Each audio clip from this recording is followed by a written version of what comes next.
Bismillahirrahmanirrahim.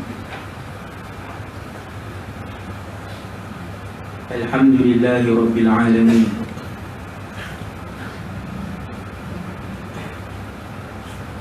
Wassalatu wassalamu ala ashrafil anbiya'i wal mursalin wa ala alihi wa ashabihi wa man tabi'ahum bi ihsanin ila yaumiddin. Wala hawla wala quwwata illa billah al-aliyyil azim.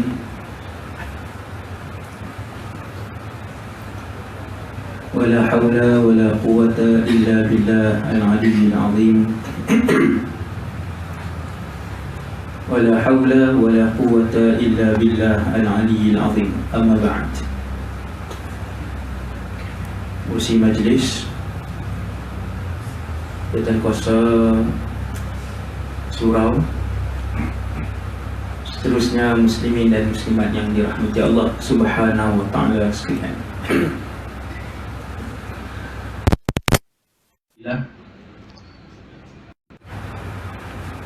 Syukur pada Allah Subhanahu wa ta'ala dapat berada dalam majlis ilmu di rumah Allah untuk sama-sama kita melihat khazanah dari hadis Nabi sallallahu alaihi wasallam yang dibongkarkan oleh Rasulullah untuk umat yang sangat disayangi oleh Nabi sallallahu alaihi wasallam.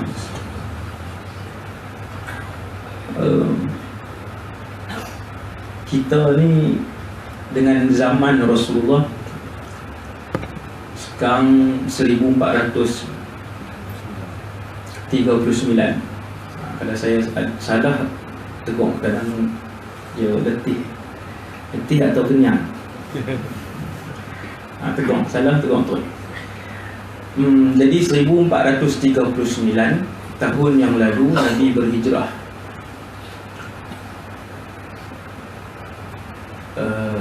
Selepas 10 tahun berhijrah, Nabi wafat. Selepas 10 tahun berhijrah, Nabi wafat. Kalau orang tanya kita, sudah berapa lamakah Rasulullah wafat? Sudah berapa lama Rasulullah wafat? 1439 campur 10 ke tolak 10? Tolak. Tolak 10. 1400 betul tak? Tolak 10. 1429 tahun yang lalu Rasulullah wafat. Bila baca sirah, semua orang yang mendalami sirah, yang setiap hari baca sirah, dengar ceramah maulid, kalau boleh kalau Allah Ta'ala bagi hidup dengan Nabi sebulan cukup lah. Training lah. Tengok luar biasa akhlak Nabi. Semua orang training untuk Allah berikan kesempatan bersama dengan Rasul yang hebat ni, Rasul kita Nabi Muhammad sallallahu alaihi wasallam. Saya nak sebut malam ni tak keluar tajuk ni kaitan dengan tajuk. Bahawasanya keinginan dan kalau ada orang yang bercita-cita untuk hidup bersama dengan Rasul itu, kita masih lagi ada harapan untuk berhidup bersama dengan seorang Rasul. Tetapi dia bukan Nabi Muhammad, dan dia adalah juga Rasul Ulul Azmi. Dari segi ranking dia yang keempat. Rasul Ulul Azmi ada 5. Rasul Ulul Azmi ada 5. Tuan-tuan balik tanya anak-anak masing-masing, ini kerja rumah, homework. Ini banyak benda ni. Itu yang pertama. Balik tanya anak-anak, kenal tak Rasul Ulul Azmi yang 5 orang? Ranking yang keempat ialah Nabi Isa ibn Maryam alaihi salatu wassalam. Nabi ini yang menarik, sangat menarik, ialah Nabi ini belum wafat. Itu yang menarik. Dia belum wafat, dan yang keduanya dia akan turun. Dan yang ketiganya, dia akan hidup bersama dengan umat Nabi Muhammad sallallahu alaihi wasallam. Hidup dengan umat Nabi Muhammad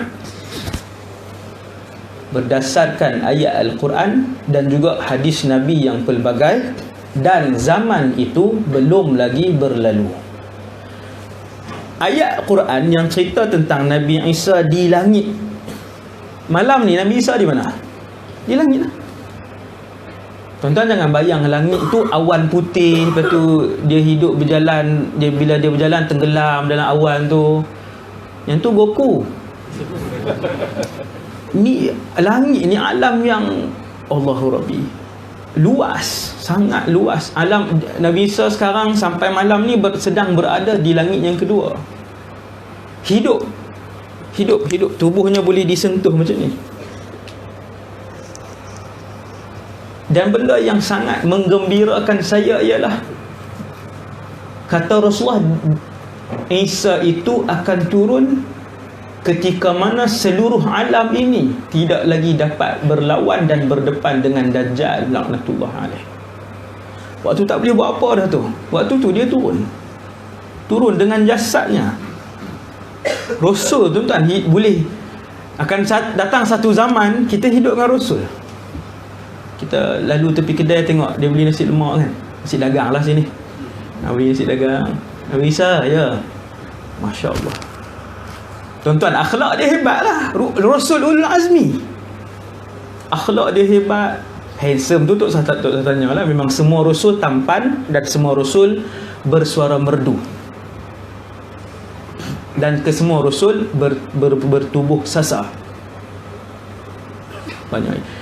Jadi boleh tengok Rasul kita ni, kerana penceritaan Quran dan hadis itu yang Nabi kata dia akan turun selama 40 tahun. Bukan 3 hari. Oh 3 hari jenuh bersalam lah. Kan? Jenuh beratung lah. Oh nak salam. 40 tahun. Subhanallah.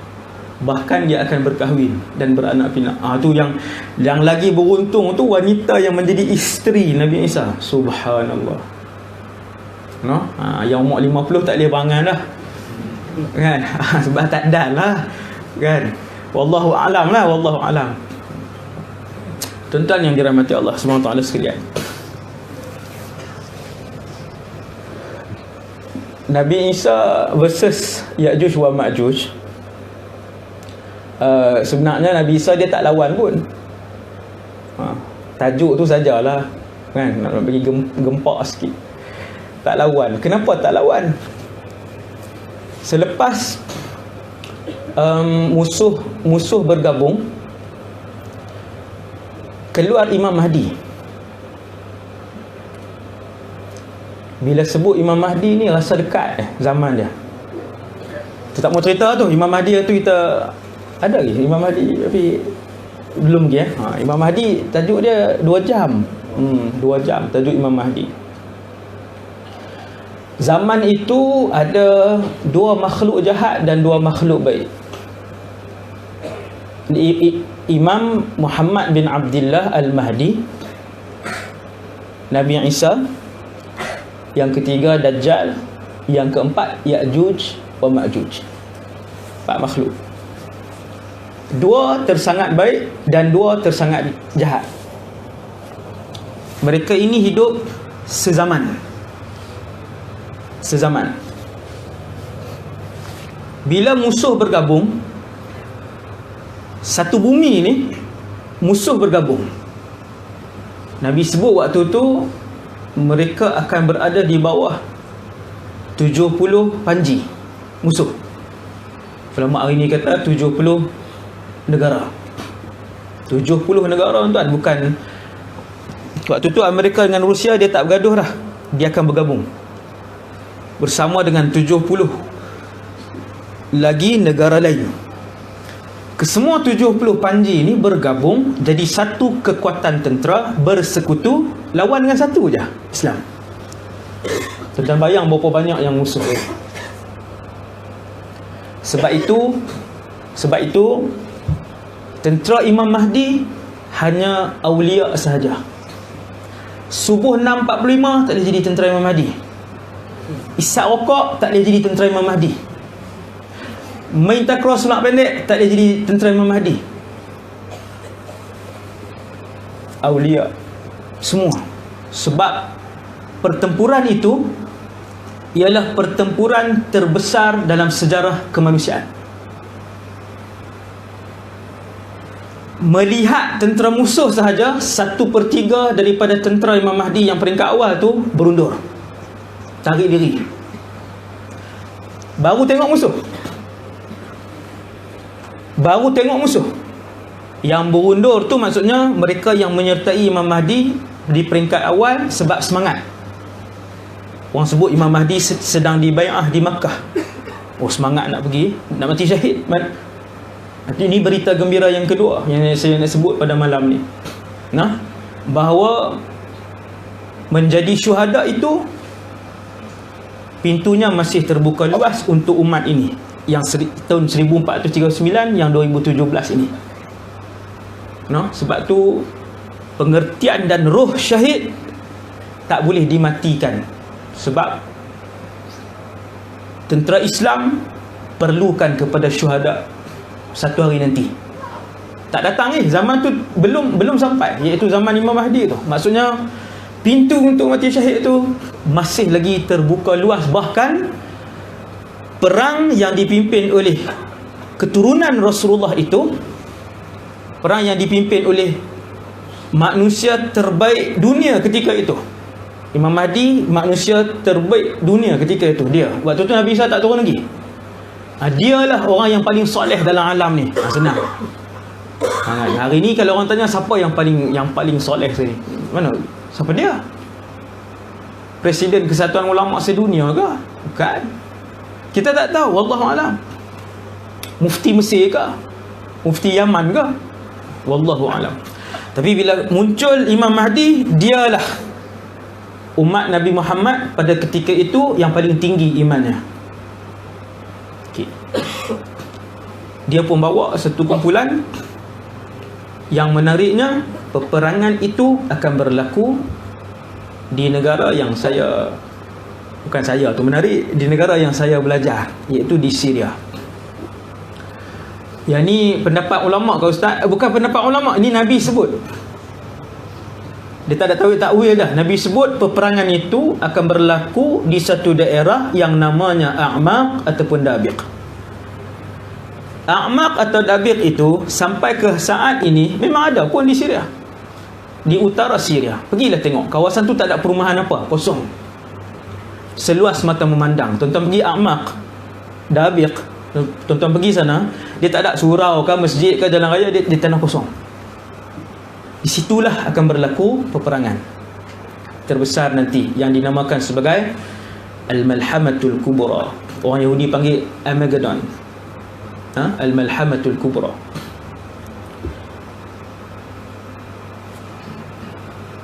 Pendek cerita, umat Islam menang. Tu pendek 2 jam tu. Tuan-tuan pun faham lah kan. Banyaklah dia punya cerita tengah-tengah tu kan. Imam Mahdi apa semua menang. Selepas kemenangan itu, waktu itulah turun yang makhluk baik tadi 2, makhluk jahat 2. Pertama daripada 4 ini yang akan keluar pertama sekali daripada 4 ni, Imam Mahdi. Nombor 2 daripada 4 ni, Dajjal.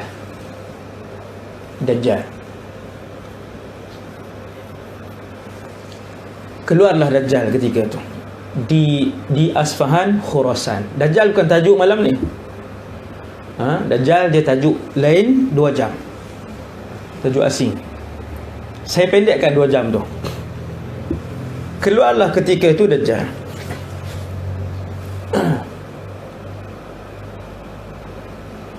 Daripada zaman Nabi Saleh, Adam, Idris, Nuh, Saleh, kata Rasulullah sallallahu alaihi wasallam, Nabi sebut kesemua rasul memberikan amaran kepada umat mereka tentang fitnah Dajjal, kerana ia adalah fitnah yang paling besar semenjak Allah menciptakan alam ini.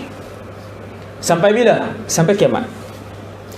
Sejak Allah cipta bumi ni sampai kiamat, tempoh berapa puluh ribu tahun tu, berapa ratus ribu tahun, wallahu a'lam. Fitnah yang paling dahsyat Dajjal. Mati lagi Ustaz Dajjal ni. Dajjal ni belum keluar lagi pun. Allahu Rabbi. Fitnah Dajjal dirisaukan, ditakuti, dikhawatiri oleh semua Rasul. Rasul tu tak takut untuk diri dia. Nabi Nuh, Nabi Musa, Nabi Isa, Nabi Sulaiman, Nabi Yusuf, dia tak takut untuk diri dia. Dia takut untuk umat mereka. Kerana fitnahnya sehingga dia menghidupkan orang mati. Dan orang yang dihidupkan tu kata, dia panggil anak dia, dia akan kata, wahai anak, Alung, ni Tuhan, Alung kena sembah dia. Sampai tahap tu. Dan dia boleh menghasilkan emas macam tu je. Keluarkan emas. Di saat manusia menyembah dunia, manusia sembah, kejar dunia dah hari ni, kejar. Sampai hari ni orang buat umrah hak tipu. Sampai hari ni, sampai hari ni orang masih kena tipu lagi. Sampai hari ni ada skim-skim tipu ni. Sampai hari ni manusia kejar dunia, manusia sembah wang, manusia bertuhankan wang. RM10,000 pun dia sanggup berpisah dari ahli keluarga, bercerai-berai daripada suami isteri, berperang adik dan abang. Apatah lagi kalau Dajjal keluar, dia boleh hasilkan emas. Dia tepuk satu bahagian tanah, melambung-lambung emas. Orang sembah tak?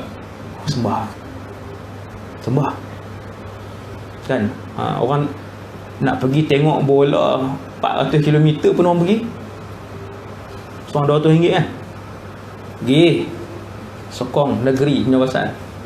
Kedah paling banyak kan? Tiap tahun final ramai saya tengok 40,000 pergi.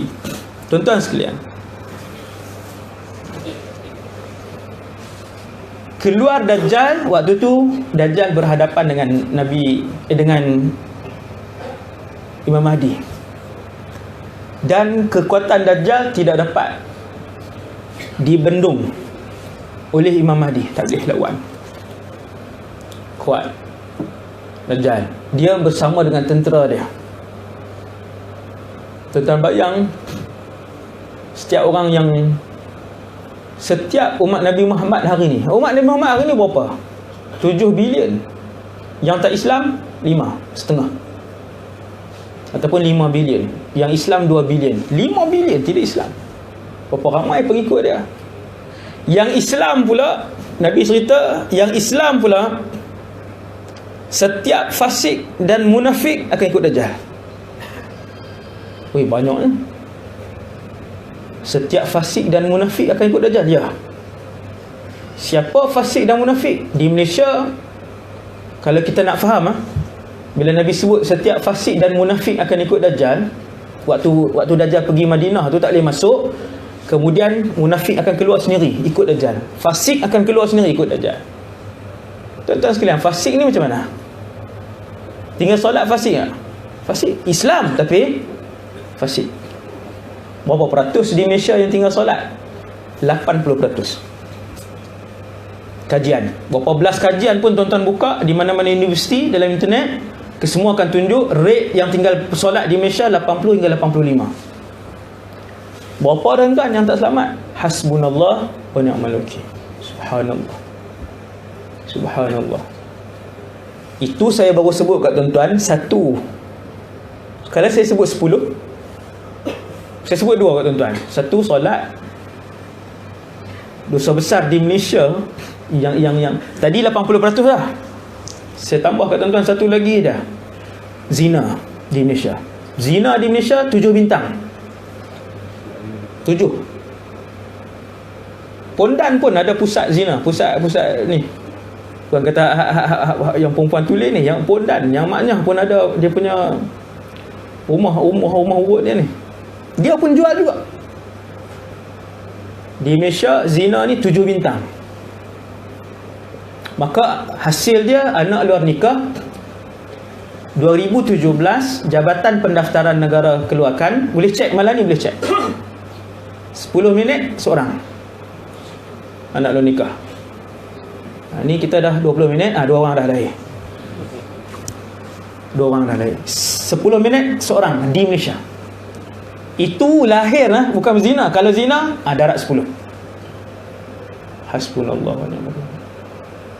Yang tak solat 80%, yang lahir anak 10 minit seorang. Nak sebut yang ketiga? Allahu Rabbi. Nak sebut dosa yang ketiga di Malaysia ni yang parah. Allahu Akbar. Okey tuan-tuan sekalian. Jadi Dajjal dia keluar, kemudian dia bertempur dengan Imam Mahdi. Tak boleh lawan. Imam Mahdi berunduk. Sehebat pasukan perang yang Imam Mahdi bawa, pasukan perang yang semua Aulia Allah tadi ni semua, tapi tak boleh lawan. Besarnya fitnah Dajjal ni. Satu orang soleh, dia rasa dia orang baik. Memang dia baik, dia soleh apa semua. Bila Dajjal datang, dia pergi. Dia kata iman aku menjaga aku. Dia pergi, dia ikut Dajjal. Maka Nabi kata, apabila kalian melihatnya, hendaklah kalian melarikan diri darinya, bukan pergi bertempur.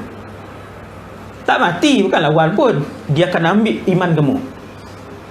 Dia akan ambil dan sedut iman kamu untuk sujud dan mengaku bahawa dia Tuhan sekalian alam. Yang selamat mereka yang mengamalkan surah Kahfi. Hari ni tak baca. Selalunya saya baca kan? Selalu kita bacalah tuan-tuan. Ini nasihat saya daripada dalam hati saya kan? Tuan-tuan amalkan pagi dan petang, 10 ayat terawal dan 10 ayat terakhir, iaitu ayat 1 hingga 10, ayat 101 hingga ayat 110. Pagi baca, petang baca. Tuan-tuan ajak anak-anak baca. InsyaAllah selepas 40 hari tuan-tuan akan nampak perubahan. InsyaAllah. Okey, stop yang tu. Kemudian Dajjal dia serang tentera Imam Mahdi, berundur sampailah masuk ke dalam sebuah masjid. Masjid tu juga di Syria. Ni pendapat ulama kot ustaz, bukan pendapat, ini Nabi sebut terus nama tempat tu. Nabi kata Dimashq. Yanzilu Isa bin Maryam indal manaratil bayda syarqiyya Dimashq baina mahrudatain wadi'an yadayh baina ajnihati malakain. Hadis tu.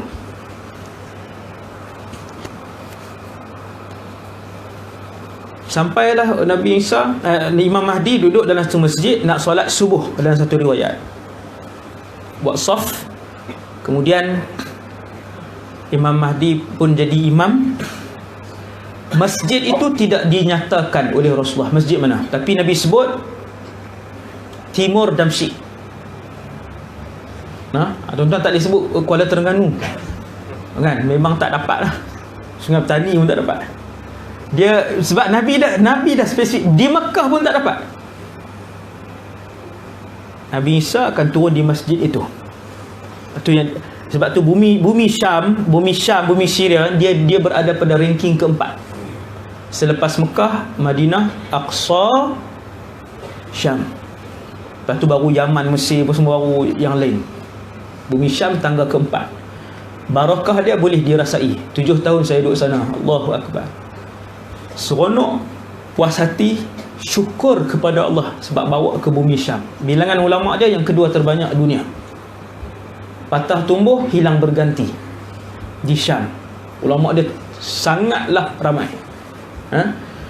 Apabila ulama daripada 600, 700, 800 tahun yang lalu menguraikan hadis ni, hari ni ulama-ulama tu sebut masjid itu ialah Masjid Al-Umawi. 15 minit daripada rumah sewa saya dulu. Jalan kaki je. Kat je masjid tu. Masjid Al-Umawi. Masuk masjid tu rasalah ketenangan dia. Lebih kurang surau ni sikit. Jadi saya sembahyang rasa seronok. Dia ada ruh dia. Dalam masjid tu ada jasad Nabi Yahya alaihissalam. Tu cerita lain. Yang tu cerita kelebihan bumi Syam dan kaitan akhir zaman. 2 jam. Allahu Akbar. Banyak ni kan. Sebab tu kena cari tuan. Ini khazanah yang Nabi duk sebut. Amalan ni saya kongsi sikit je. Allahu Rabbi. Ni baru kita tahu, ya Allah, boleh syahid, boleh mati syahid. Ada lagi pintu syahid untuk jadi syuhada, nak masuk syurga akhir zaman tuan.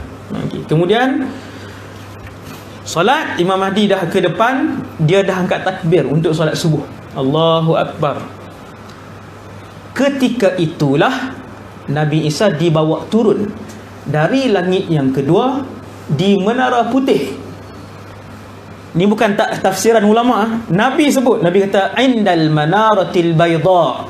Menara itu warna putih, dan di masjid tu ada menara putih. Dan menara itu nama dia Manaratu Isa alaihi salam. Besar menara dia tuan. Saya rasa dia 4 segi menara tu, sebesar ruang ni kot. Ni ruang ni. Ruang kecil ni yang sampai situ, sampai tirai tu. Menara dia putih naik ke atas. Nabi Isa turun, tangan kanan dan tangan kiri dia letak di atas 2 sayap malaikat. Bukan seorang, 2 orang malaikat bersayap. Malaikat ni bersayap. Pakat bayang dah. Burung merpati, Avengers kan. Siapa lah. Rasul sebut, Nabi kita sebut, Isa ibn Maryam meletakkan kedua-dua tangannya di atas sayap 2 malaikat.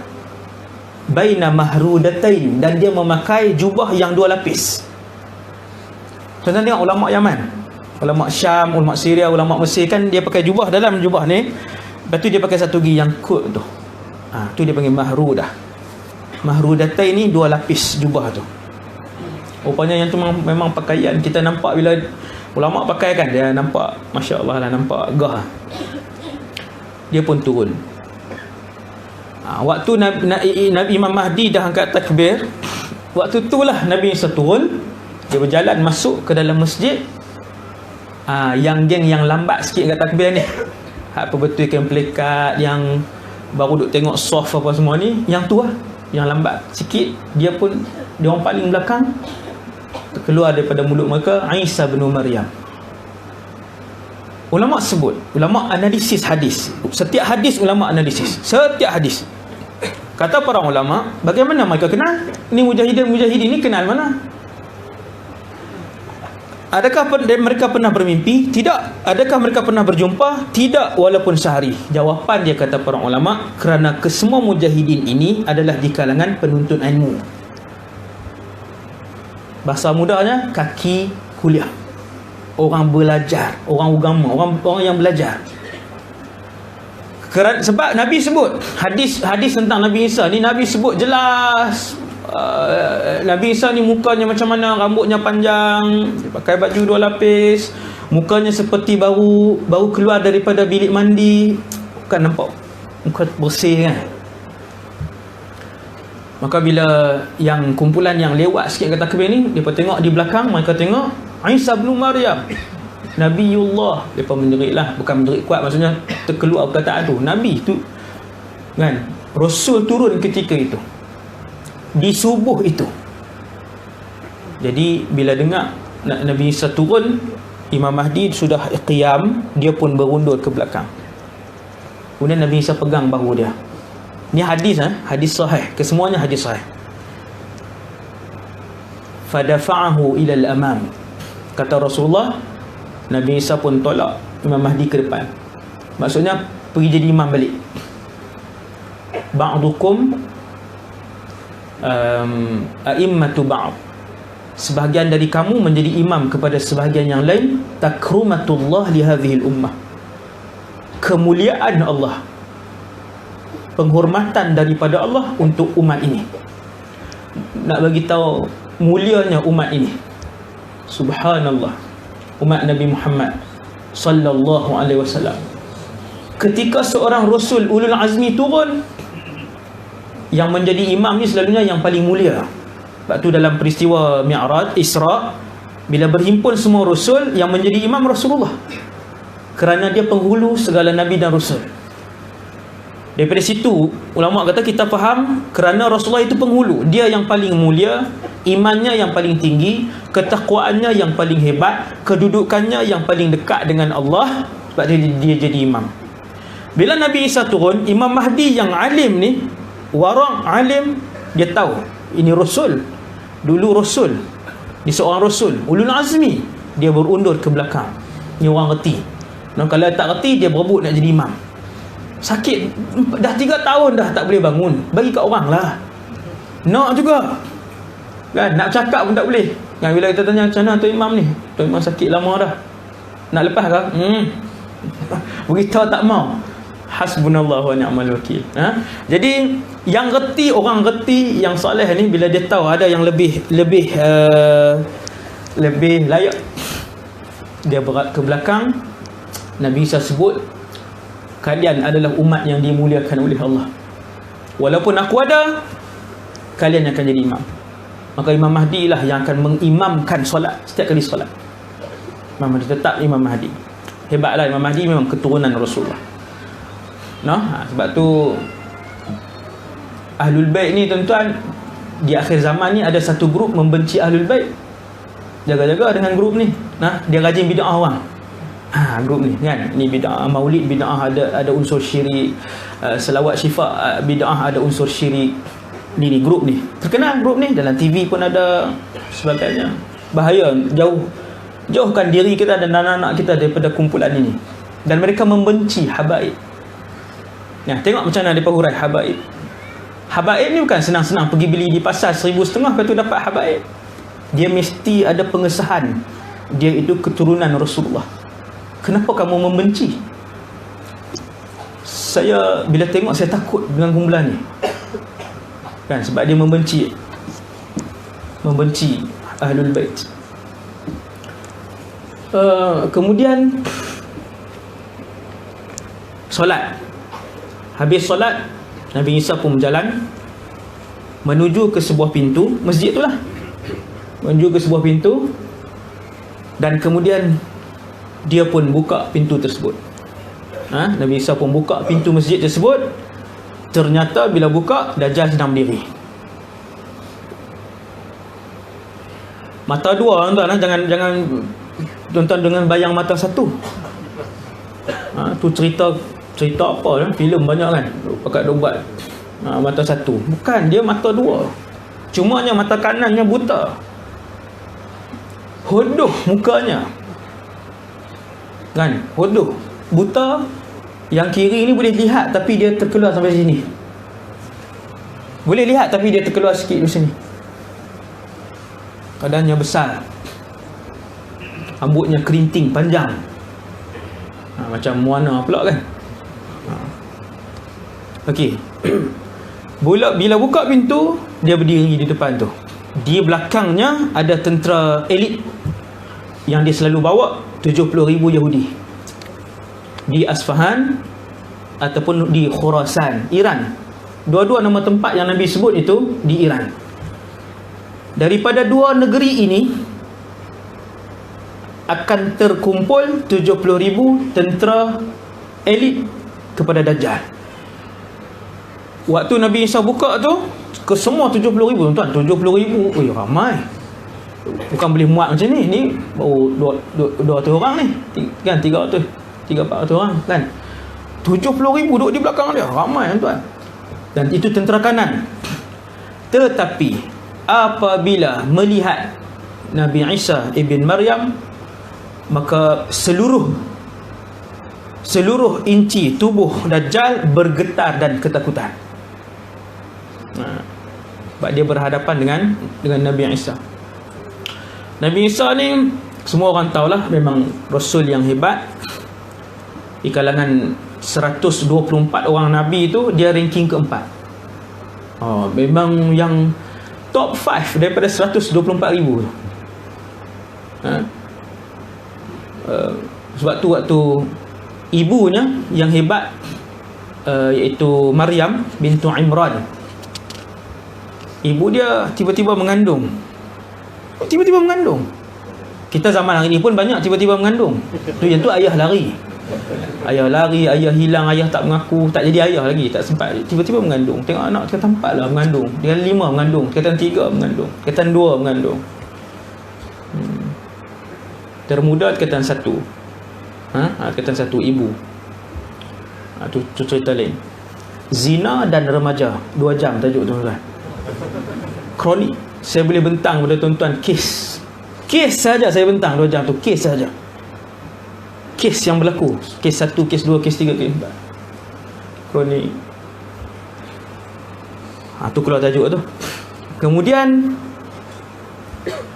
bila dah perut makin membesar, Maryam binti Imran ni dia tak boleh terima benda tu. Tuan-tuan, itulah satu-satu kes dalam alam ni. Itulah satu-satu kes wanita yang melahirkan tanpa suami. Isteri Nabi Adam pun dia ada Nabi Adam, Hawa alaihassalam. Dia ada Nabi Adam, mana ada.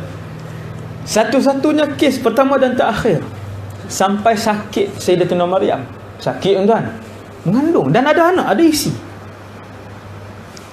Malaikat datang beritahu, wahai Maryam, Allah uji kamu. Dia pun asingkan diri. Setelah melahirkan anak, dia bawa balik ke kampung. Semua orang kampung kecam. Sebab Maryam ni keluarga orang soleh. Mak dia solehah, ayah dia soleh, atuk atas pun semua keluarga orang soleh. Wahai Maryam, keluarga kamu semua soleh, semua baik. Tak sangka kamu buat kan. Orang nak fitnah, orang nak tuduh. Yang tu yang paling sensasi, yang tu yang like paling banyak kan. Maryam mengandung tanpa suami. Kemana suaminya menghilang? Yang tu like banyak Allahu Rabbi. Jadi Sayyidatuna Maryam waktu tu dia Allah ilhamkan kepada dia, tunjukkan kepada bayi tadi. Maka Nabi Isa yang dalam buai tadi ni, dia pun bercakap. Ada beberapa orang bayi yang bercakap. Beberapa orang, antaranya bayi Juraish tu satu, yang kedua bayi Ashabul Ukhdud, parit api gergasi yang kesemua dilontar masuk dalam tu yang bayi yang kedua. Yang ketiganya Nabi Isa. Yang keempat anak Masyitah. Anak Masyitah. Tu bayi. Ada 4 orang.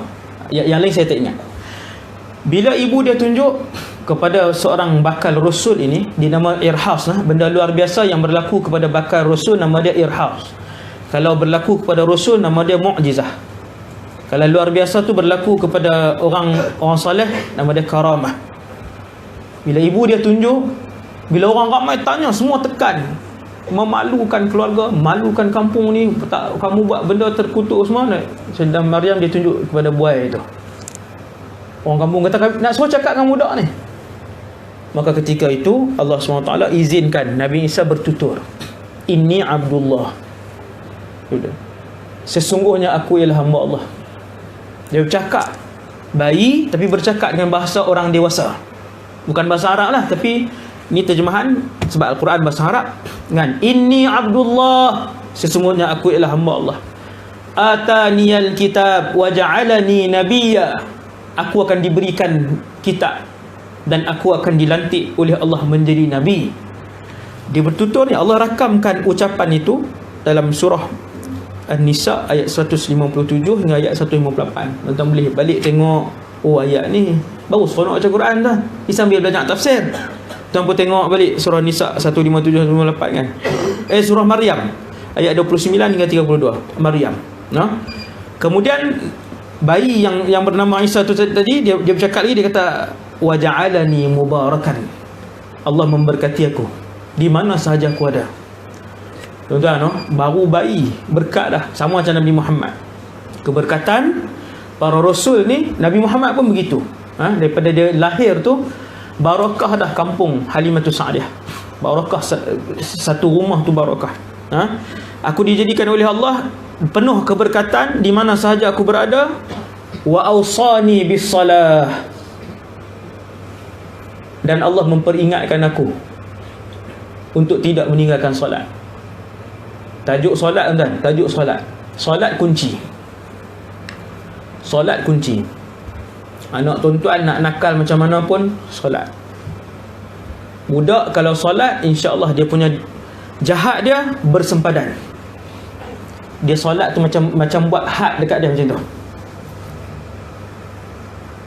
Tuan-tuan tengok budak kalau dia solat sendiri tanpa disuruh, tuan-tuan akan tengok nakal dia bersempadan, jahat dia bersempadan. Dia Allah pelihara sebab solat. Sebab tu Nabi Ibrahim pesan solat, Nabi Isa waktu duduk dalam buai tu, jagalah solat tuan-tuan dan anak-anak, dan anak-anak. Wa ausani bis salah waz zakah ma dumtu hayya, selama mana aku hidup. Wa barran biwalidati, buat baik pada ibu aku. Ni semua ni rukun lah. Walam yaj'alni jabbaran syaqiyya. Kemudian Nabi Isa pun, kita kembali pada saat tadi ni, buka, Dajjal tengok bergetar, maka Dajjal dia tak lawan dengan Nabi Isa. Dia tengok tu pun dah seluruh tubuh dia bergetar dah, maka dia lari sekuat hati. Dan kepantasan dia bergerak ialah seperti awan yang ditiup angin kencang. Angin kencang ni tuan-tuan, kereta pun dia boleh angkat melambung-lambung. Tuan-tuan boleh tengok dalam YouTube angin kencang, boleh ambil iktibar. Orang Islam ni bila dia tengok, dia ambil iktibar. Dahsyat angin kencang ni, melambung, kereta pusing-pusing naik ke atas.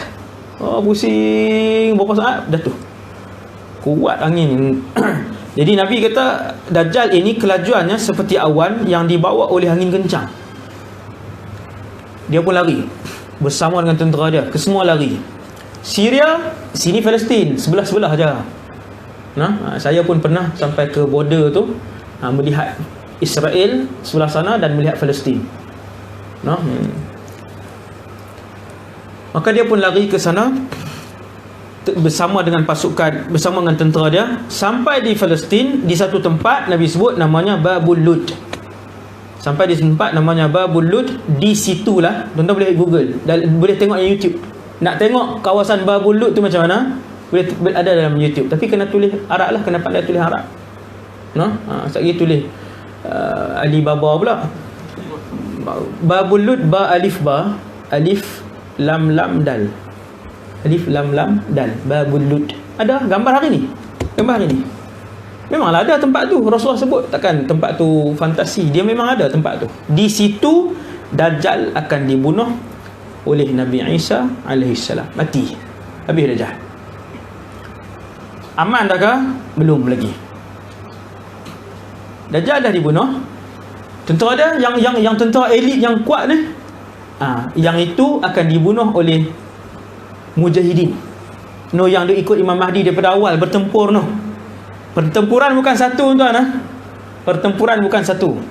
Yang paling besar Al-Malhamah Kubra itu. Sebelum tu ada lagi 1, 2, 3, 4. Tuan-tuan nak sampai ke satu alam, duduk bersama dengan Nabi Isa, hidup bersama Nabi Isa tu dengan Imam Mahdi ni, nak lalu yang fasa ni dulu. Fasa yang menguji iman ni, yang fasa yang ada Dajjal satu, yang kedua perang besar tu. Lulus dua fasa ini, barulah duduk boleh minum-minum, makan-makan dengan Imam Mahdi kan. InsyaAllah. Jadi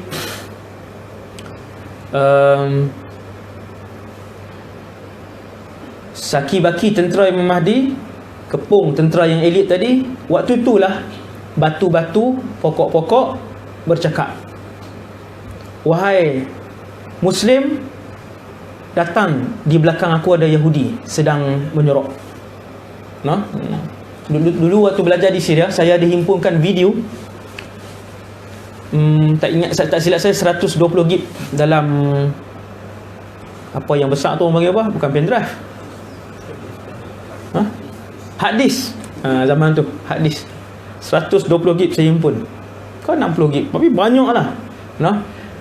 Kita boleh tengok bagaimana remaja-remaja Palestin 10 orang bila bertembung dengan 20 tentera Israel yang pegang senjata 20 ni akan lari. Lari dia akan menyorok di sebelah bangunan contoh. Dia cari pokok, dia cari batu, dia akan menyorok. Memang penakut. Yang tentera Palestin tu semua pegang batu je. Satu pistol pun tak ada, pegang batu je. Memang takut. Sampai zaman Nabi Isa nanti, mereka akan menyorok di sebalik batu-batu besar dan di sebalik pokok. Ketika itu pokok dan batu akan bercakap, wahai Muslim, ta'al wara'il Yahud, di belakang aku ada Yahudi, uqtulhu, datang dan bunuh dia. Semua mati. Adakah dunia aman ketika itu? Belum lagi. Dajjal baru satu daripada 10 tanda besar kiamat. Nabi Isa satu daripada 10 tanda besar kiamat. Apa nama ni, asap belum lagi, matahari sebelah barat belum lagi, dabah binatang berkaki 4 belum lagi. Ni semua ada cerita ni bukan habis macam tu je ni, setiap satu tu. Maksudnya waktu Nabi Isa hidup tu, selepas Nabi Isa masih ada lagi 5-6 tanda besar kiamat yang belum berlaku. Habis bunuh Dajjal, ketika itu Nabi Isa diwahyukan oleh Allah Subhanahu wa taala, wahai Isa, harriz ibadi ila tur. Wahai Isa, bawa semua hamba-hambaku pergi ke Tur, satu bukit yang tinggi. Kerana sekarang ini salah satu daripada makhluk-makhluk aku telah pun berjaya keluar daripada tembok mereka. Tu cerita Ya'juj Ma'juj tu. Tuan-tuan boleh nak berhenti ke apa? 8:30. Tu tak jawab tu ya tu kan, lenguh lah tu. Tuan-tuan sekalian, kemudian Ya'juj wa Ma'juj ini, cerita dia ringkas dah. Ya'juj wa Ma'juj ini manusia. Kalau Dajjal, tema Dajjal satu je, kufur. Di mana pun dia pergi, gerak kerja dia nombor 1, 2, 3 sampai 10, mengkafirkan umat Nabi Muhammad. Itu tema dia, tuan-tuan. Jadi murtad habis. Yang itulah yang paling berharga dalam hidup seorang umat Nabi Muhammad. Kerana umat Nabi Muhammad ni, kalau dia mati tak pernah solat seumur hidup, tapi Islam, tak pernah menghina agama, tak pernah menghina Allah dan Rasulullah, tak pernah murtad, dia tetap akan masuk syurga di akhirnya, selepas neraka. Tuan-tuan, walaupun tak pernah solat seumur hidup. Ini mahalnya iman yang sebesar zarah itu. Mahalnya iman sebesar zarah itu. Dia boleh mengeluarkan umat Nabi Muhammad daripada kekal dalam neraka selama-lamanya. Iman inilah yang Dajjal nak matikan kesemuanya. Dajjal dia nak padamkan cahaya tu sampai lumat, sehingga sebesar zarah pun tidak ada dalam diri umat Nabi Muhammad. Dan dia betapa berjayanya dia ketika dia keluar itu. Dajjal, dia punya tema dia kekufuran. Tema dia. Ya'juj wa Ma'juj, tema dia kerosakan. Satu makhluk yang dia buat kerosakan. Di mana dia tak penting.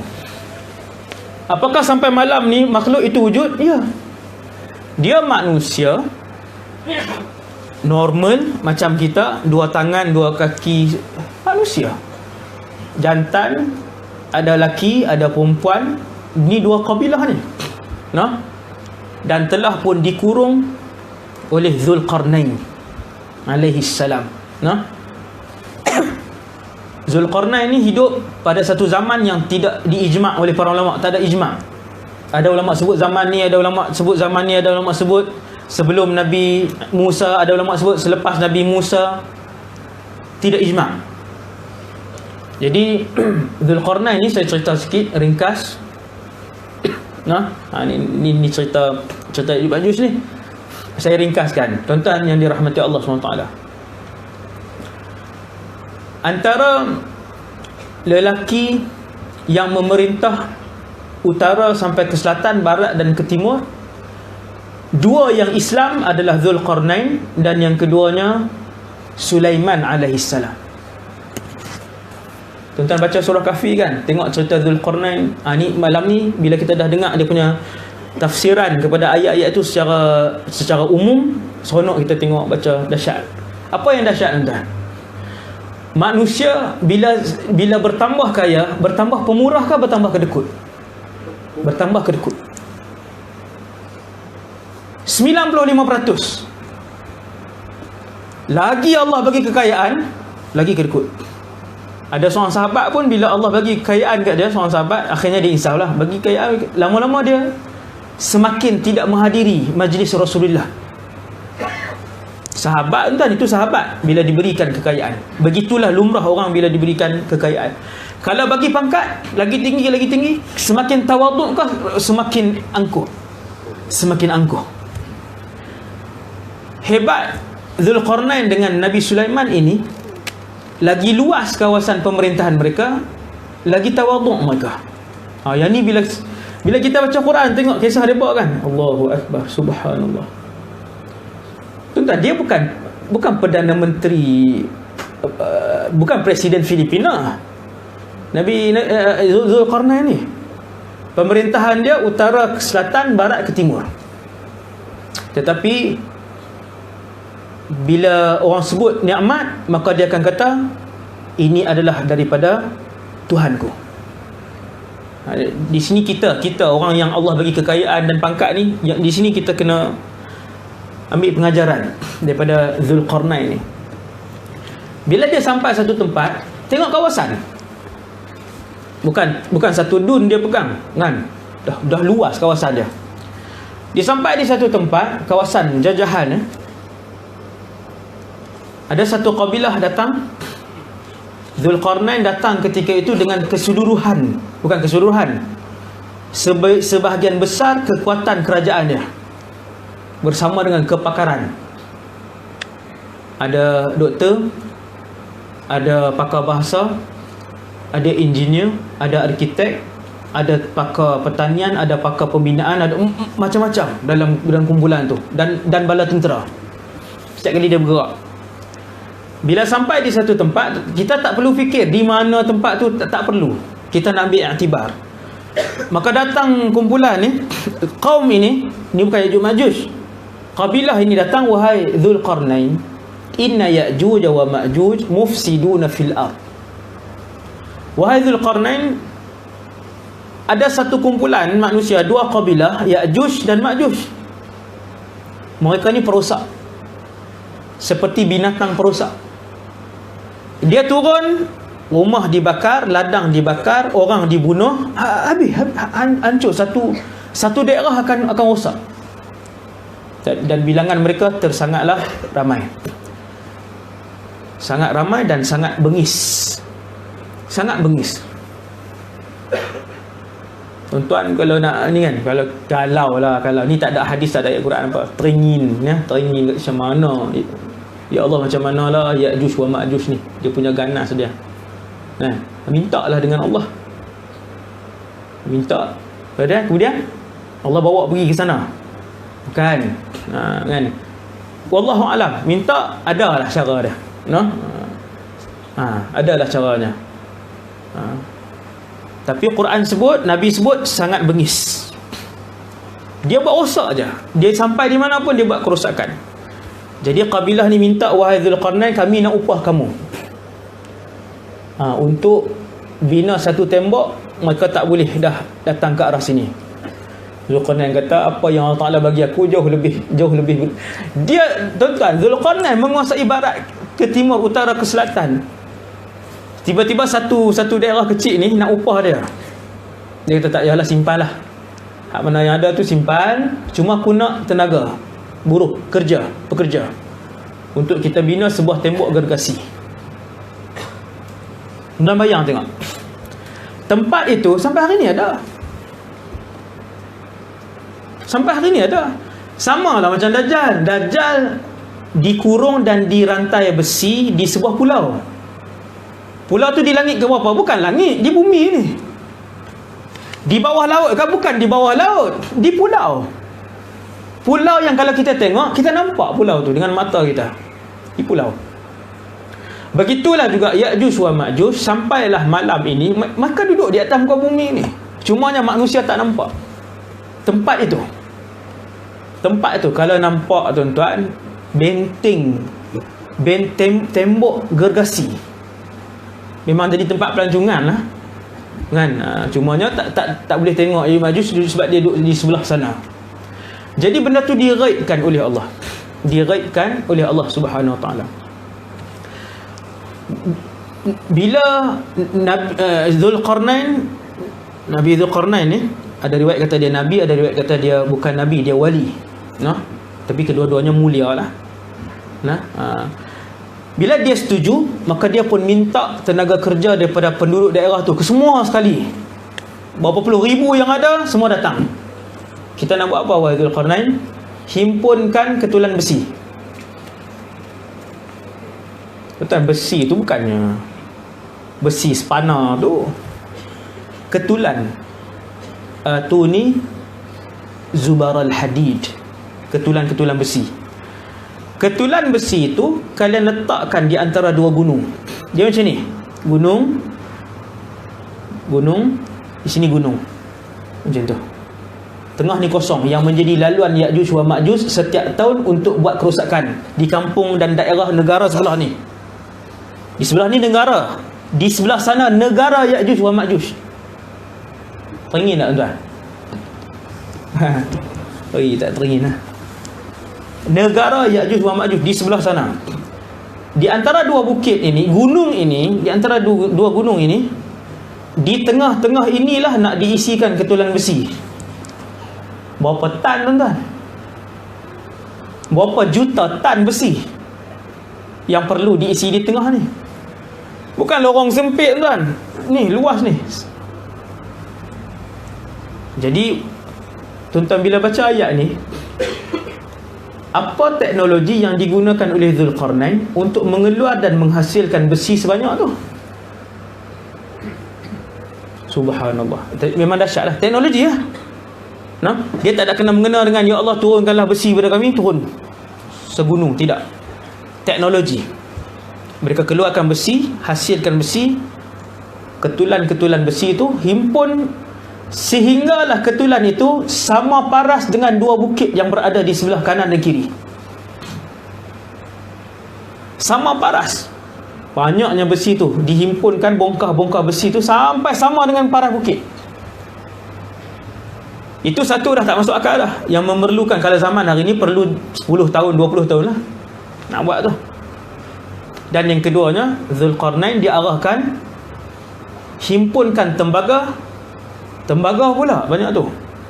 Cairkan. Tuan-tuan nak cairkan dalam apa? Periuk. Tembaga nak cairkan dalam periuk. Akhirnya tembaga itu yang berapa juta tan itu dihasilkan, dicari dan dicairkan. Teknologi apa? Dahsyat.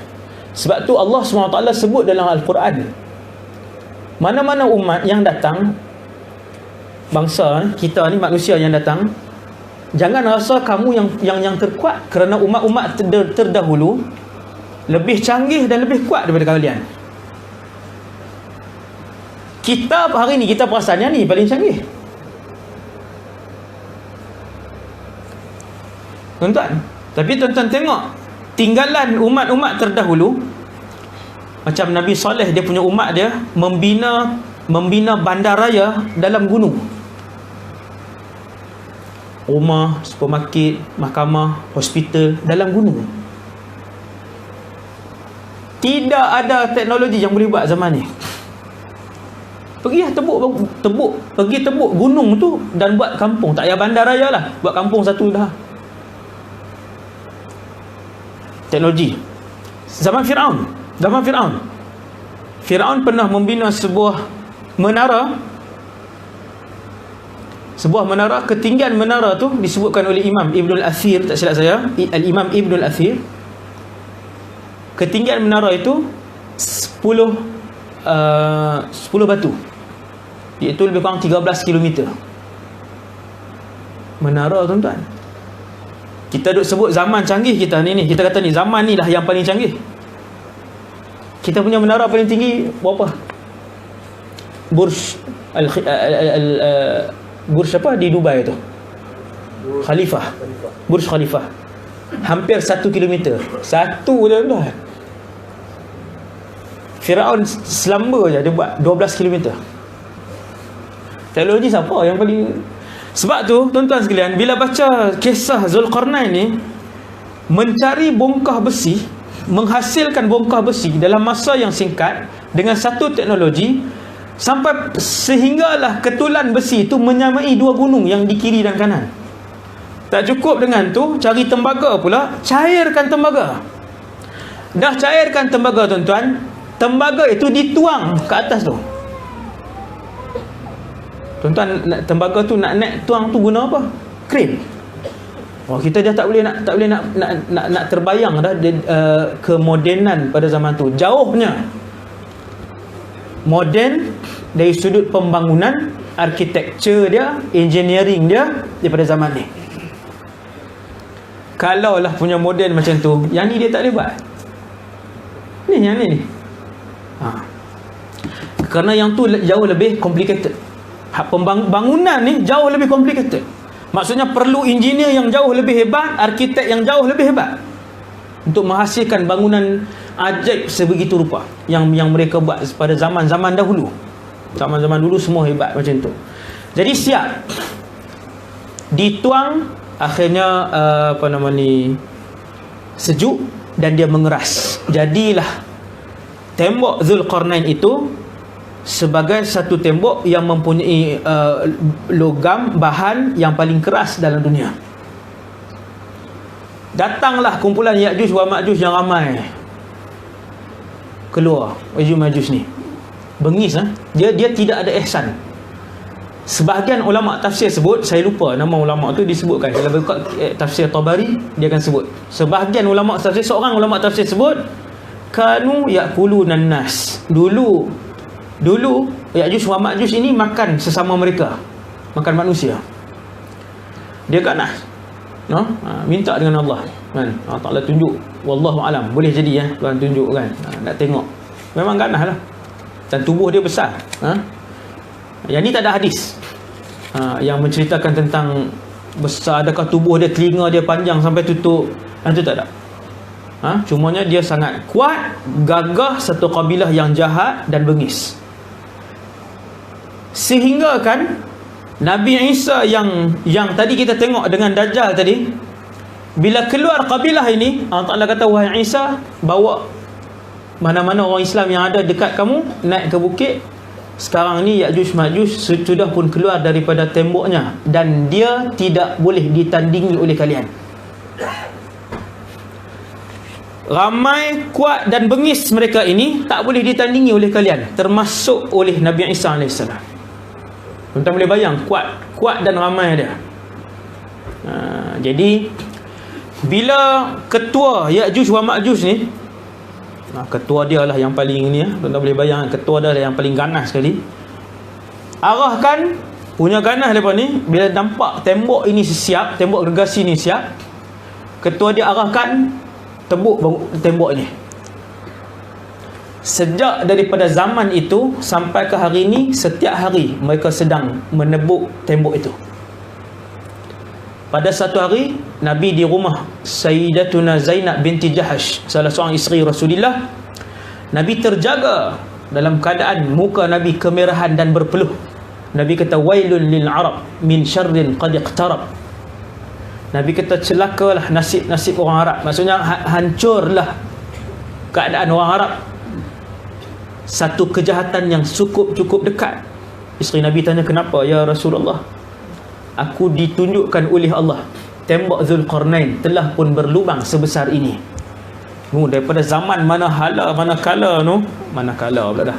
Zaman dulu kala sampai zaman Rasulullah sebesar ini. Nabi buat lingkungan begitu. Nabi buat macam tu. Nabi kata tembok itu telah pun dibuat lubang baru besar ni tuan. Dia tebal lah tembok tu, bukannya nipis ni, tebal. Dia orang buat lubang satu tempat baru besar ni. Dah boleh tengok ke arah sana. Cuma setiap hari bila nak balik, dah selesai buat lubang, bila nak balik, ketua dia akan kata, esok kita datang, kita sambung. Bila datang hari yang seterusnya, lubang itu dikembalikan oleh Allah. Tak selesai, kan? Dah lah nak, yang tu logam yang paling keras di dunia, campuran di antara besi dan tembaga, logam yang paling keras, kan? Setiap kali balik, esok nak sambung, semua geng Ya'juj Ma'juj, boleh bayang tengok muka mereka kan, muka tension lah, kan? Semalam dah gerudi, dah apa segala kan, dah sampai boleh tengok sana, jadi sambung balik. Sehinggalah Nabi Isa turun bunuh Dajjal. Waktu itu lubang sudah pun membesar. Ketika itu tuan dia kata, ketua Ya'juj Ma'juj kata, esok kita datang, insya-Allah kita boleh keluar. Esok kita datang, insya-Allah kita boleh buat lubang untuk keluar. Maka keesokan harinya datang, dan lubang itu tidak dipalam, tidak dikembalikan keadaan asal oleh Allah SWT. Waktu itulah keluar dengan begitu ramai, terlalu banyak bilangan mereka ini, ya. Banyak dah bilangan mereka ni, sangat banyak. Bilangan Ya'juj Ma'juj ni sangat ramai, no? Sekira-kira kalau dia lalu tepi sungai, negara Ya'juj Ma'juj ni, warga negara dia, bila dia keluar hari tu, dia lalu tepi sungai, dia minum air sungai tu, kering. Yang ni bukan cerita 100 juta, 200 juta ni, kering. Dah kering tu bukan semua lagi minum. Datang lagi tentera dia yang belakang, tentera dia kata, lah sungai ni dulu kawan kita yang di depan lah yang minum dulu. Tak habis lagi, yang belakang tak minum lagi. Berapa banyak tuan-tuan? Ya Allah, sungai tuan minum. Sungai ni bukan minum, tuan mandi, kan? Seorang minum, seorang 100 liter pun tak habis air sungai ni, minum je. Maksudnya ramai. Sebab tu Allah Ta'ala arahkan, wahai Isa, musuh kali ni bukan lawan kamu. Allah Ta'ala sebut siap, wahai Isa, musuh yang sedang keluar ini bukan lawan kalian. Bawa semua naik. Maka bertebaranlah Ya'juj wa Ma'juj. Dia tak datang keluarkan kita daripada Islam, dah. Datang bakar bunuh, bakar bunuh, bakar bunuh. Itu ya. Bunuh. Bila tak ada lagi penduduk bumi yang boleh lawan dengan dia, Ya'juj Ma'juj kata, jom kita lawan dengan penduduk langit. Maka mereka pun tarik anak panah, lepaskan ke langit. Allah sengaja lontarkan kembali anak panah tu dengan kesan darah. Maka menjerit-jeritlah kumpulan Ya'juj Ma'juj ni, kita dah bunuh penduduk langit. Kuat sungguh. Padahal yang tu tipu je, fitnah kepada Ya'juj Ma'juj. Maka bertebaranlah mereka, melakukan kerosakan.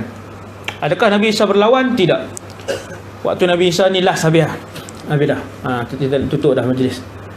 Ketika Nabi Isa berada di atas gunung itu, Tur, gunung yang bernama Tur itu, duduk di atas tu, mereka pun bermunajat. Nak lawan tak boleh. Tentera paling kuat siapa dia? Tentera Imam Mahdi lah. Itu pun tak boleh berdepan dengan Dajjal. Datang Nabi Isa, barulah Dajjal kalah. Maka tentera yang orang Islam yang paling kuat atas muka bumi ketika itu, tentera Nabi Isa, pun tak boleh berdepan dengan Ya'juj Ma'juj. Waktu tu berdoa, bermunajat. Ini kekuatan umat Islam.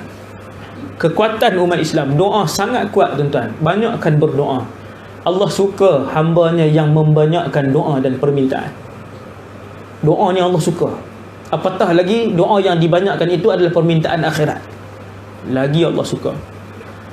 Maka bermunajatlah mereka ni. Dan akhirnya dah habis bermunajat, datanglah bantuan Allah Subhanahu Wa Taala. Hanya ulat saja. Allah nak bagi tahu, kuat macam mana pun ada lagi yang kuat. Kuat macam mana pun satu grup ni ada lagi yang kuat. Kuat dah Ya'juj Ma'juj ni, Allah hantar ulat saja. Ulat je tuan, ulat. Lalu ulat tu gigit di bahagian leher Ya'juj wa Ma'juj, maka matilah kesemuanya manusia perosak dan bengis ni. Tuan-tuan mungkin jarang tengok kot orang bengis kan. Dulu video yang saya kumpul tu, hadis tu dah rosak, no? Sebab saya masuk kargo, dia rosak tekanan load mesin kan. Naik kargo, naik kapal load kargo tu, bukan saya lah. Jadi dia rosak hadis tu. Kami selalu melihat Yahudi ni, Yahudi macam tentera hari ni, tentera Bashar di Syria hari ni kan, dia tak ada peringkat kemanusiaan. Dia nak potong jari budak-budak lah. Dia tangkap budak-budak, dia potong jari. Dia tangkap lagi budak lain, dia keluarkan kuku ni. Dia ada alat tau, tarik kuku ni, menjerit-jerit budak tu. Lepas tu dia potong zakat hidup tu. Dia keluarkan zakat budak tu, dia potong. Macam tu lah lebih kurang. Dia memang dia rasa bahagia dan khusyuk bila bunuh orang. Rasa kemanisan iman. Bahasa ni lah nak Ibn fahamkan. Dia rasa rasa seronok, rasa bahagia boleh bunuh orang, boleh kan. Macam tentera Myanmar sama, yang bunuh orang Islam di Rohingya kan. Kan dia pijak kepala budak-budak, dia ambil alat elektrik, dia letak, lepas tu dia gelak. Kita dekat binatang pun kita tak sanggup buat. Budak kecil lagi lah kita tak sanggup. Jadi Ya'juj wa Ma'juj ni begitu, bengis, akhirnya mati kesemuanya. Turunlah Nabi Isa dan ramai mujahidin tadi pakat turun, tak boleh jalan. Tuan-tuan yang dirahmati Allah, tak boleh berjalan disebabkan banyaknya bangkai, mayat, jenazah Ya'juj wa Ma'juj ni, sehingga menjadi busuk yang bersangatan, tak boleh nak lalu. Naik balik munajat, ya Allah, terlampau banyak. Maksudnya banyak tuan, sampai naik balik munajat. Ketika itu diturunkan oleh Allah hujan yang lebat. Allah Ta'ala turunkan hujan yang lebat, basuh bumi daripada jenazah bangkai Ya'juj Ma'juj ni. Kemudian datang burung-burung yang lehernya seperti burung unta. Seperti burung unta pula dah. Yang lehernya seperti unta. Burung unta lain pula. Ni macam cerita apa tuan-tuan? Last kali dia datang burung-burung yang besar ni. Yahudi buat berpuluh-puluh filem. Berpuluh-puluh filem yang Yahudi selitkan elemen-elemen akhir zaman yang ada dalam Quran dan hadis. Orang yang tengok dengan mata hati, dia memang dia nampak apa dia yang Yahudi beritahu ni, yang relate dengan hadis Nabi dan ayat Quran. No? Keluar burung-burung besar ni yang lehernya seperti leher unta, maksudnya leher dia besar. Angkat mayat Ya'juj Ma'juj ni, angkat dan buang. Maksudnya buang dan bersihkan. Waktu tu barulah Nabi Isa turun. Ketika itu Nabi Isa menetap di sana. Menetap di sana. Dia hidup 40 tahun, berkahwin, beranak pinak. Ketika itulah, selepas pada tempoh tu, Imam Mahdi pun meninggal. Waktu tu manusia hidup dalam keadaan yang paling aman. Segala keberkatan dikeluarkan oleh Allah, sehinggakan tidak ada buah yang beracun, pokok yang berduri. Kanak-kanak bermain dengan ular berbisa. Serigala dan harimau mengawal dan menjaga kambing dan unta zaman tu. Sebiji buah delima boleh dimakan oleh puluhan orang, sehinggakan kulitnya boleh dijadikan pelindung daripada hujan dan panas. Sayang buah delima. Apabila satu orang masuk ke dalam kebun yang penuh dengan buah-buahan, tidak ada satu buah pun yang akan diambil, kata Rasulullah. Bahkan tidak ada satu ranting pun yang dipatahkan. Nak sebut kata zaman tu tak ada orang jahat. Kafir ada, tapi tak ada yang jahat. Zaman hari ni bukan kebun tu keranting tidak dipatahkan, buah dalam rumah orang ambil, pokok dalam pagar rumah orang itu pun orang curi. Punya tak ada keberkatan. Hilang keberkatan zaman ni. Tapi jangan risau, ini bukan kemuncak kepada zaman ini. Kita tengok Syria hari ni, Padang jarak, padang terkukur. Betul ke padang jarak, padang terkukur? Betul. Tentang Syria hari ni ada 2 orang lagi, orang Malaysia di sana. Saya punya junior kan. Bawah dia duduk 2 orang di sana. Satu-satunya negeri yang tidak hancur ialah Damsyik, ibu negara. Parlimen semua situ. Pergi ke border, langkah satu tapak aja masuk negeri lain, padang jarak, padang terkukur. Dan itu bukanlah keadaan terakhir kepada bumi Syam, kerana bumi Syam itu akan menjadi ibu negara kepada seluruh umat Islam. Waktu bumi jadi mewah ni, bumi jadi mewah yang tak ada orang jahat tu, waktu tu Baitul Maqdis, Syam akan menjadi ibu negara kepada kemasyhuran alam ini, kepada keamanan alam ini. Subhanallah, itu keadaan dia. Lepas pada tu Nabi Isa pun wafat, habis dia pun wafat. Seusai Nabi Isa wafat, keluarlah tanda kiamat yang lain. Dabah itu keluar, asap dukhan keluar, matahari terbit sebelah barat, yang tu laju lah. Sampailah malaikat Israfil tiup sangkakala untuk kiamat. Jadi saya rasa sekadar tu dulu, insya-Allah. Peringatan untuk malam ni, semoga dengan apa yang saya sampaikan sebentar tadi dapat menjadi iktibar kepada kita untuk ada azam baru, kan? Baru kita faham, ada harapan. Umat Islam ni ada harapan. Cuma yang Allah akan soal di akhirat esok, apa yang kamu lakukan untuk umat Islam? Apa pengorbanan yang pernah kamu buat? Kan? Apa gerak kerja yang pernah kamu buat? Allah Ta'ala tak salahkan kita. Kenapa zaman kamu Islam tidak memerintah? Itu Allah Ta'ala tak soal. Tetapi yang akan Allah soalkan, apa yang kamu lakukan, apa usaha kamu, dan apa pengorbanan kamu. Jadi sekadar tu dulu untuk malam ni. Dan seperti yang pengurusi bagi tahu tadi,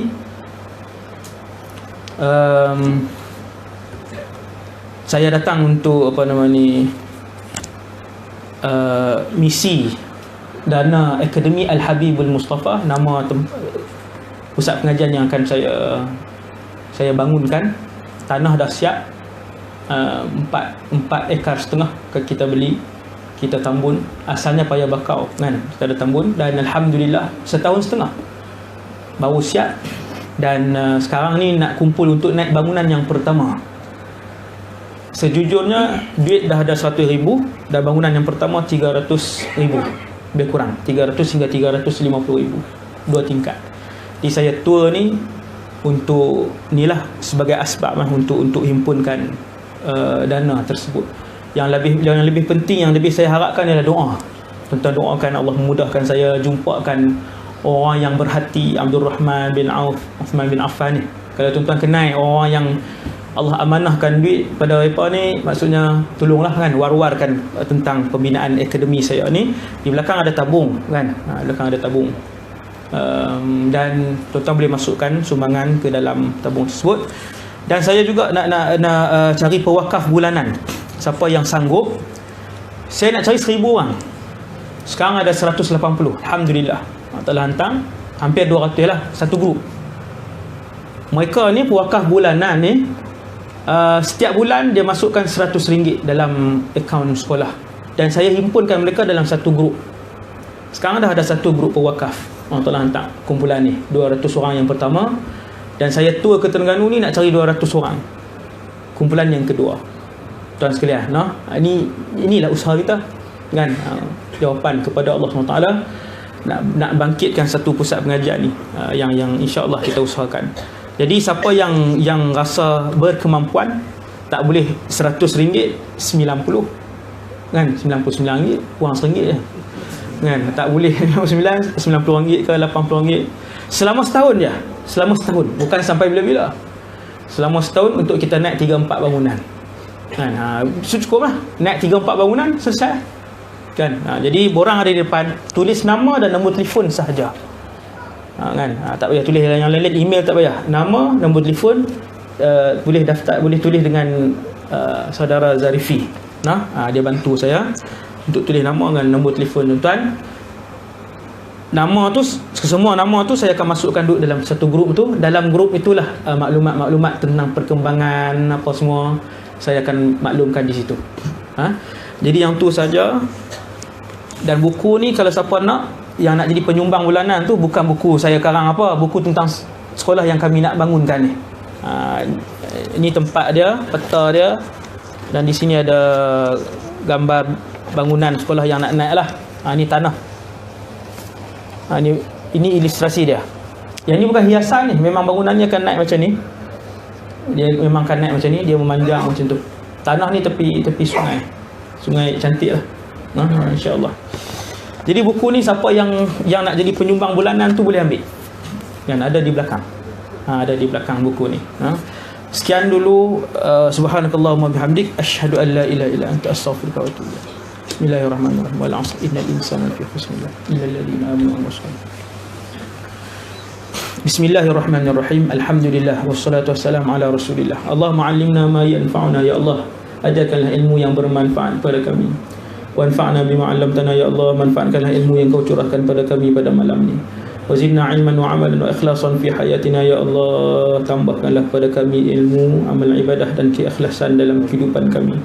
Ya Allah, ya Tuhan kami, kurniakanlah syahadah fi sabilillah dalam kehidupan kami dan anak-anak kami.